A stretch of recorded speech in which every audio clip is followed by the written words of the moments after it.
ఓం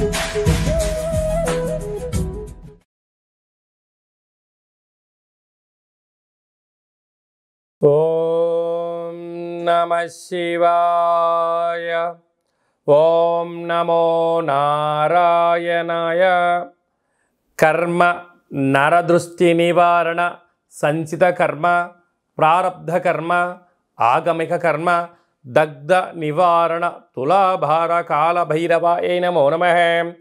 ఓం దిగంబరాయ విద్మహే సింహవాహనాయ ధీమహి తన్నో సంహార కాల భైరవ ప్రచోదయాతు.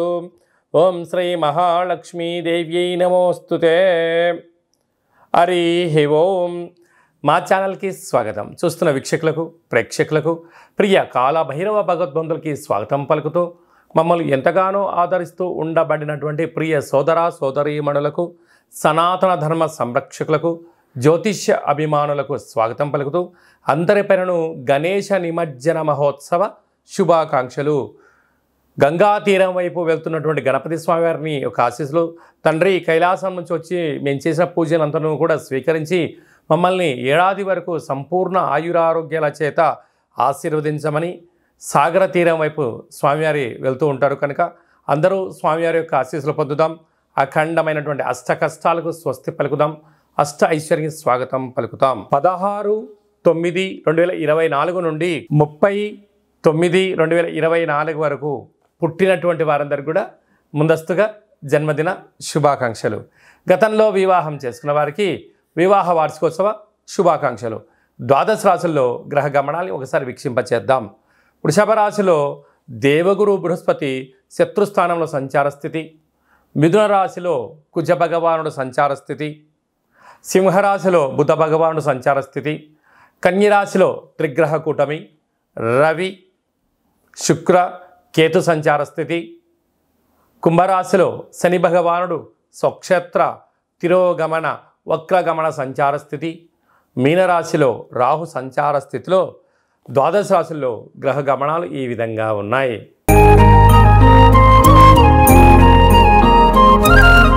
వృషభ రాశి వారు విఘ్నేశ్వర స్వామి వారి యొక్క గంగాతీర ప్రయాణ సందర్భంగా ఎలాంటి విధి విధానాలు పాటించాలో ఈ వీడియోలో సవివరంగా సంపూర్ణంగా తెలుసుకుందాం.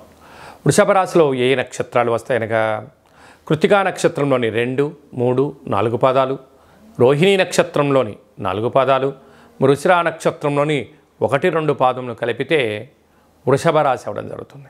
చాలామందికి పుట్టినటువంటి కాల సమయంలో డేటా బర్తులు లేనటువంటి కారణం వలన పేరు యొక్క మొదటి అక్షరాన్ని అనుసరిస్తూ ఆ రాశిని తెలుసుకునే ప్రయత్నం చేద్దాం. ఈ ఊ ఏ ఓ వా వి ఉ వే ఓ అక్షరాల వారందరూ కూడా వృషభ రాశి జాతకులే.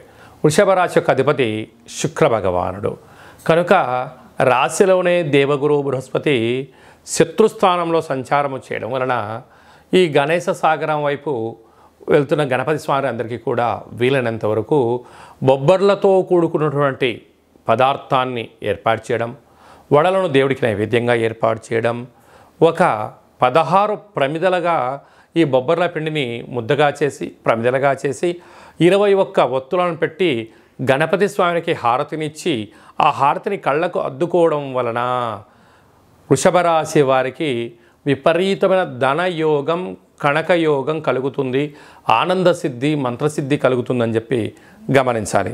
అలాగనే రాశిలోనే గురు సంచార స్థితి ఉండడం వలన భక్తి, ఆధ్యాత్మికత, దానము, ధర్మము, మనశ్శాంతి మీ సొంతం చేసే పరిస్థితి అధికంగా ఉంటుందని చెప్పి గమనించాలి. 2వ స్థానంలో కుజుడు సంచారం చేయడం వలన కుజదోష ప్రభావం కారణం వలన ధనపరమైనటువంటి చిక్కులు పొంచి ఉన్నాయి.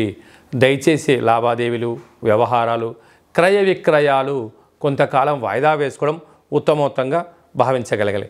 అర్ధాస్తమ బుధుడు చిన్న చిన్న విషయాలకు ఆందోళన తగదు.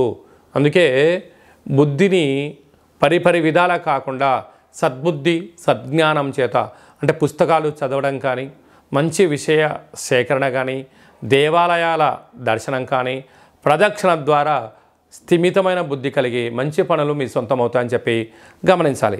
సంతాన స్థానంలో త్రిగ్రహ కూటమి రవి, శుక్ర, కేతు సంచార స్థితి ఉండడం వలన నూతనంగా వివాహమైన వారికి పుత్రిక సంతాన స్థితి, పిల్లల యొక్క చదువులు, పిల్లల యొక్క అభివృద్ధి వారి సొంతం అవుతుందని చెప్పి గమనించాలి. రాజ్యస్థానంలో శని భగవానుడు స్వక్షేత్రకంగా ఉంటూ వక్రగమన తిరోగమన సంచార స్థితి ఉన్నప్పుడు ఉద్యోగంలో మార్పులు, ఆటంకాలు, పై అధికారులతో సలహాలు, సూచనలు మంచివి అయినప్పుడు స్వీకరించండి, లేదంటే వినే ప్రయత్నం చేయండి. వినలేదా ఉండే ఉద్యోగం పోతుంది, గృహ మార్పు, ఉద్యోగ మార్పు వచ్చే అవకాశాలు చాలా అధికంగా ఉన్నాయని చెప్పి గమనించాలి. లాభస్థానంలో రాహు ఉండడం వలన విందులని, వినోదాలని, ఆధ్యాత్మిక తీర్థయాత్ర కార్యక్రమాలని చెప్పి ఆడంబరాలకు వెళ్ళారా అనేక రకాలమైనటువంటి ఖర్చు మీకు అవ్వడము, అప్పుల పాలయ్యే పరిస్థితి చాలా అధికంగా ఉంటుందని చెప్పి గమనించాలి. అలాగనే హోటల్ వ్యాపారస్తులు, స్వయం వృత్తులు, సేవారంగాలు, సాఫ్ట్వేర్ వారు, గృహ భవన నిర్మాణ కార్యక్రమం చేసేవారు, వ్యవసాయ సోదరీమణులు వీరందరికీ కూడా వీలైనంత వరకు మౌనం, ధ్యానం, దానం మంచిదని చెప్పి మీరు గమనించగలగాలి. ఎవరైతే జాతకం చెప్పించుకోవాలి అనుకుంటున్న వారందరికీ అపాయింట్మెంట్ తీసుకొని సంప్రదించగలరు. అలాగనే మీ అబ్బాయికి కానీ అమ్మాయికి కానీ ఎంత ప్రయత్నం చేసినా వివాహం అవ్వడం లేదా, ఎందుకు అవ్వడం లేదో, జాతకంలో ఎలాంటి యోగం ఉంది, ఎలాంటి దోషం ఉందో తెలుసుకునే ప్రయత్నం చేయండి. వచ్చేటి వధూవరుల యొక్క జాతకాలుగా గ్రహ సమ్మేళన సంచార స్థితి, వివాహ తదనంతరం వారికి ఎలాంటి యోగాలు ఉన్నాయో కూడా ముందస్తుకొని తెలుసుకునే ప్రయత్నం చేద్దాం. గతంలో వివాహమైన దంపతులు, భార్యాభర్తలు తరచుగా గొడవ పడడం కానీ, ఒకరి మీద ఒకరి భేదాభిప్రాయాల చేత విడివిడిగా ఉంటున్నారా? అలా కాకుండా మీ యొక్క ఫోటోలను, మీ యొక్క డేట్ ఆఫ్ బర్త్లను పంపించగలిగినట్లయితే చిన్న చిన్న ఆధ్యాత్మిక సలహాల, సూచనల ద్వారా పార్వతీ పరమేశ్వరులు ఎలా కలిసి ఉంటున్నారో, శ్రీ లక్ష్మీ సమేత శ్రీమన్నారాయణ స్వామి ఎలా కలిసి ఉంటున్నారో అలాంటి ఉండేటి విధంగా సలహాలు, సూచనలు ఇవ్వడం కూడా జరుగుతుందని చెప్పి గమనించాలి. కనుక మనం అందరము కూడా నిత్యము కాళభైరవ స్వామికి స్మరణ చేద్దాం, కష్టాలను తొలగించుకుందాం, అనుకున్న అన్నింటిలో విజయం సాధించాలని కోరుకుంటూ ఆశీర్వచనం.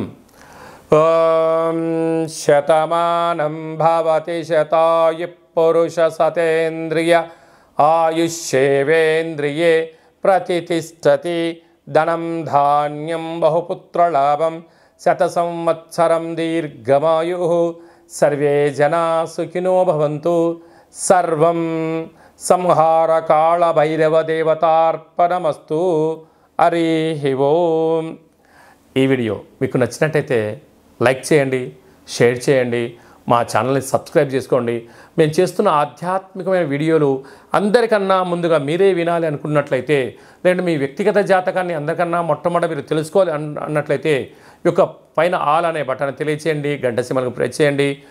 భగవద్బంధులకు, మిత్రులకు, స్నేహితులకు మీ క్షేమాన్ని ఎవరైతే కోరుకుంటున్నారో, లేక మీ క్షేమాన్ని ఎవరైతే కోరుకుంటున్నారో వారికి భక్తి సమాచారాన్ని చేరవేసి హిందూ ధర్మాన్ని కాపాడండి.